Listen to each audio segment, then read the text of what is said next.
अस्सलाम वालेकुम स्टूडेंट्स, आपकी खिदमत में हाजिर है क्लास 10th के फिजिक्स के न्यू लेक्चर्स के साथ, जो कि आपका पूरे का पूरा चैप्टर वाइंड अप किया जाएगा और आपको एक प्ले लिस्ट दी जाएगी जिसके जरिए आप अपनी प्रिपरेशन बोर्ड एग्जाम्स की और उनसे आपके कॉन्सेप्ट्स भी क्लियर हो जाएंगे।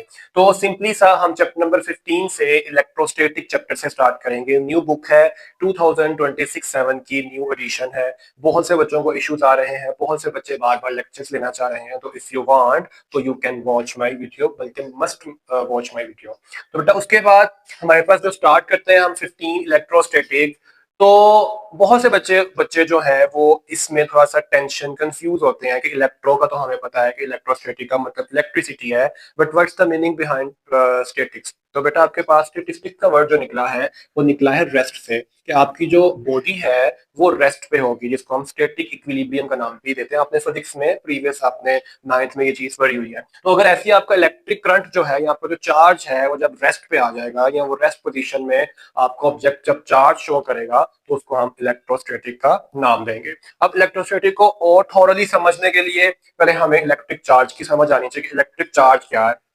और सिंपली जैसे किसी बॉडी की आपके पास उसका बिहेवियर होता है या उसका आपके पास प्रॉपर्टी होती है कि वो इनर्शिया शो करता है, वो न्यूटन फर्स्ट लॉ शो करता है, उसमें वेलोसिटी होती है, उसकी एक्सीलरेशन होती है। तो ऐसी बेटा किसी भी बॉडी की आपके पास क्या होता है, उसके इलेक्ट्रिक फोर्स भी पाई जाती है, जिसके जरिए वो किसी दूसरी बॉडी को या तो अट्रैक्ट करता है या तो रिपेल करता है। तो simply electric charge is the property of matter या प्रॉपर्टी ऑफ ऑब्जेक्ट, जिसके जरिए वो एक इलेक्ट्रिक फोर्स को एक्सपीरियंस करता है। वो चाहे दूसरे के ऊपर भी वो फोर्स अप्लाई कर सकता है या खुद भी वो किसी भी फोर्स का शिकार हो सकता है। अब वो जो चार्जेस जो होते हैं वो टू टाइप के होते हैं, उसमें से एक पॉजिटिव है और एक आपके पास नेगेटिव चार्ज है। अब पॉजिटिव और नेगेटिव चार्ज में आपने कुछ इसकी प्रॉपर्टीज याद रखनी है।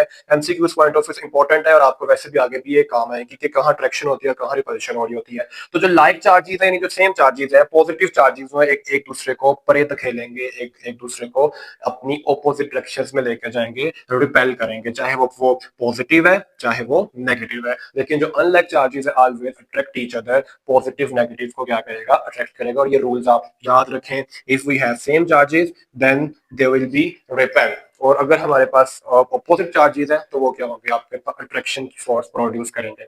अब इसके बाद ऑनवर्ड जो है हमारे पास इलेक्ट्रिक चार्ज को कूलम ने बड़ी थॉरली डिस्क्राइब किया था। उसने इसके ऊपर इलेक्ट्रिक फोर्स भी दी थी और उसने एक लॉ भी दिया था जिसको हम कूलम्स लॉ कहते हैं, और इसी चैप्टर में हमने उसको डिस्कस करना है। तो उसी के नाम पे हमने उसका कूलम जो है उसका ऐसे यूनिट रख दिया जिसको हम सी से रिप्रेजेंट करते हैं। अब यू नो कि पॉजिटिव नेगेटिव चार्जेस जो है किसी भी एटम में जितने पॉजिटिव चार्जेस होते हैं उतने ही नेगेटिव इलेक्ट्रॉन्स होते हैं, तो इसलिए दोनों की मैग्नीट्यूड जो है साइज सेम है, इसलिए इनका जो है चार्ज सेम होगा, लेकिन एक पॉजिटिव होगा और एक नेगेटिव होगा। यानी इलेक्ट्रॉन का होगा 1.6 10 टू रेज़ की power -19 according to the scientist proved, और सेकेंडली बेटा 1.6 10 टू रेज़ की पावर -19 कूलम, एक में प्लस है और एक में माइनस है। मैथ डिफरेंट है, पता आपको 1836 टाइम डिफरेंट है, आपका ज्यादा होता है प्रोटॉन का, लेकिन इनका जो चार्ज है वो सेम है ड्यू टू मैग्नीट्यूड।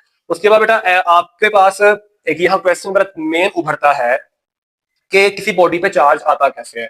इसकी अगर हम डेली लाइफ एग्जांपल देखें तो वो जब आपको पता हो कि ये हमारे पास अगर किसी बच्चे के, अगर हमारे पास ये हेयर्स हैं, उसके ये बाल हैं, तो ये बाल जो है हमारे पास उसके, तो वो बच्चा क्या करता है, अपने सर पे कोई बलून जो है उसको वो रब करता है। जब उस बलून को वो रब करता है और वो रब करके जब उसको उठाता है तो वो देखता है कि जो उसके बाल है, हेयर्स जो है, वो उस बलून को अट्रैक्ट कर रहे हैं। ऐसे हम अपने बचपन में खेलते थे कि हम अपने स्केल को रब करते हैं और बाद जब उसको हम किसी पेपर पीसीस के पास लेके जाते हैं तो वो पीसीस को अट्रैक्ट कर रहा होता है। तो वो बेटा क्या होता है कि ड्यू टू रबिंग आपके पास ड्यू टू फ्रिक्शन उसके दरमियान एक्टिव हो गए चार्जेस, और जब एक्टिव हुए और एक पे पॉजिटिव हो गए एक पे नेगेटिव हो गए, उनके दरमियान अट्रैक्शन की फोर्स क्या हो गई, प्रोड्यूस होना शुरू हो गई।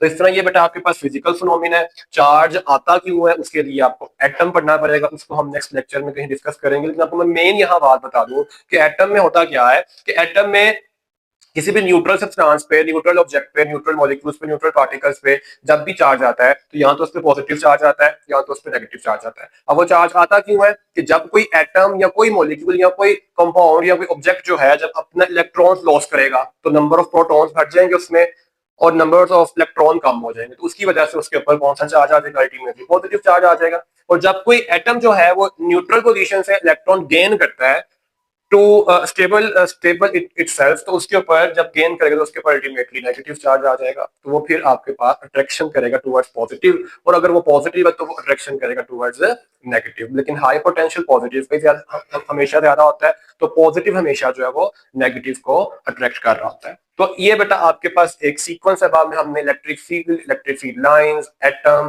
कन्वेक्शनल करंट और इलेक्ट्रॉनिक करंट, ये सारी हमने बातें आगे आगे डिस्कस करनी है पोटेंशियल डिफरेंस वगैरह, लेकिन ये मेन चीजें जो है आपने याद रखनी है। बेसिक कॉन्सेप्ट है, 9th 8th जो बच्चे कॉन्सेप्ट के साथ पढ़ेंगे उनको इस चीज का नॉलेज होगा, अदरवाइज इनको नहीं है ये वीडियो उनके लिए भी है, जिनको है भी है वो भी इसको थॉरली देख लें, और जहां किसी बच्चे को कोई क्वेश्चन है वैसे पूछ लें। इंशाल्लाह नेक्स्ट आपसे लेक्चर नंबर 2 इसी चैप्टर का इलेक्ट्रोस्टैटिक के साथ आपसे मुलाकात होगी। बने रहिएगा, यूट्यूब पे मेरे लेक्चर्स डेली बेसिस पे आएंगे, सब्सक्राइब करिएगा यूट्यूब चैनल को, और कोई मसला है मुझे आप नीचे दिए गए व्हाट्सएप नंबर पर टेक्स्ट कर सकते हैं। नेक्स्ट लेक्चर में मुलाकात होती है। अल्लाह हाफिज।